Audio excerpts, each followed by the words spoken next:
Right, let's just dive straight into this. Welcome to this explainer. Today, we're looking at what is literally one of the safest, most effective, and honestly, most affordable supplements ever created for building strength and muscle. But here's the crazy part. Despite decades of solid research, millions of people are still completely bogged down by outdated myths that stop them from ever trying it.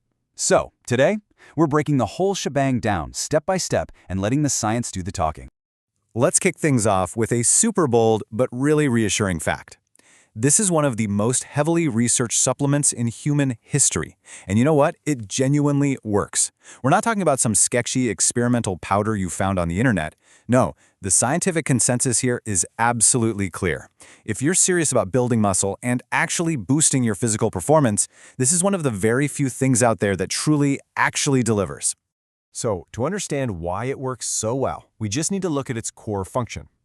Basically, creatine helps your muscles produce really quick energy during high-intensity exercise. Think of it like a backup generator for your cells. It steps in to rapidly replenish ATP, which is your body's immediate and go-to energy source.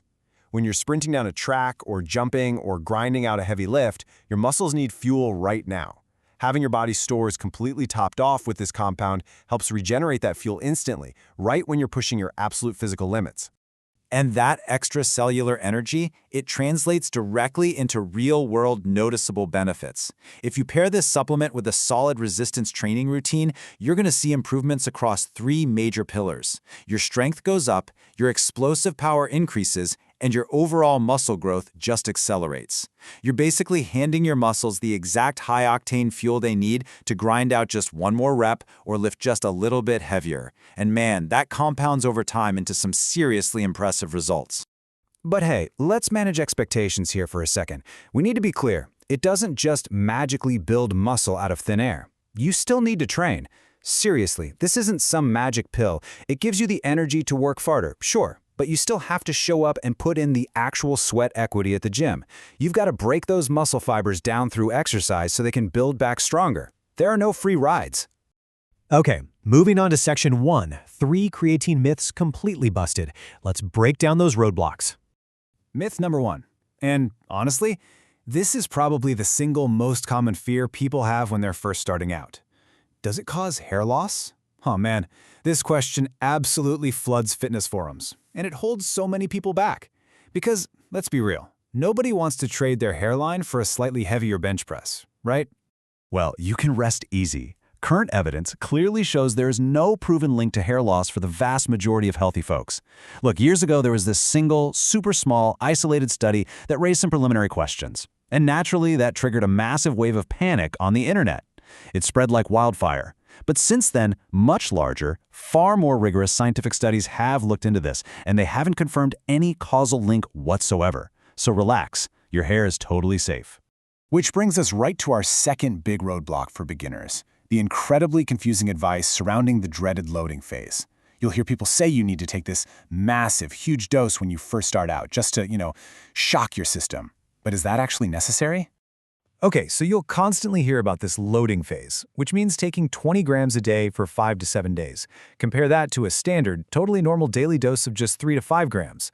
Well, here's the secret. While taking 20 grams a day does fill your muscles a little bit faster, taking that much smaller daily dose gets you to the exact same saturation level after just a few weeks. So the loading phase, it's completely optional. It literally just depends on whether you want to max out your muscle stores in 1 week or if you're cool waiting about 4 weeks. Now, the final myth we really need to bust is all about timing. People constantly ask us, wait, should I actually take it on my rest days? And it makes sense why they'd ask. The logical trap here is thinking about it like a pre-workout energy drink, something you only need when you're actively sweating in the gym.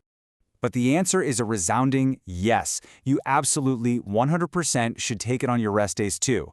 Remember earlier how we talked about keeping your muscles full of that crucial backup energy? Well, consistency is what keeps those muscle stores totally saturated, even on the days you aren't lifting a finger. Actually, your muscles are recovering and absorbing nutrients on your rest days, so keeping those energy levels completely topped off is kind of an entire point.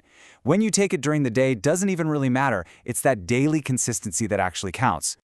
So let's just simplify everything we've talked about down to one single, incredibly easy set of numbers, 3 to 5. Yep, that's literally it. 3 to 5 grams every single day. That is the only dosage protocol you actually need to remember. No complicated math, no ridiculous intense loading schedules. Just toss 3 to 5 grams into your water or your protein shake every single day, and you are entirely covered. Easy, right?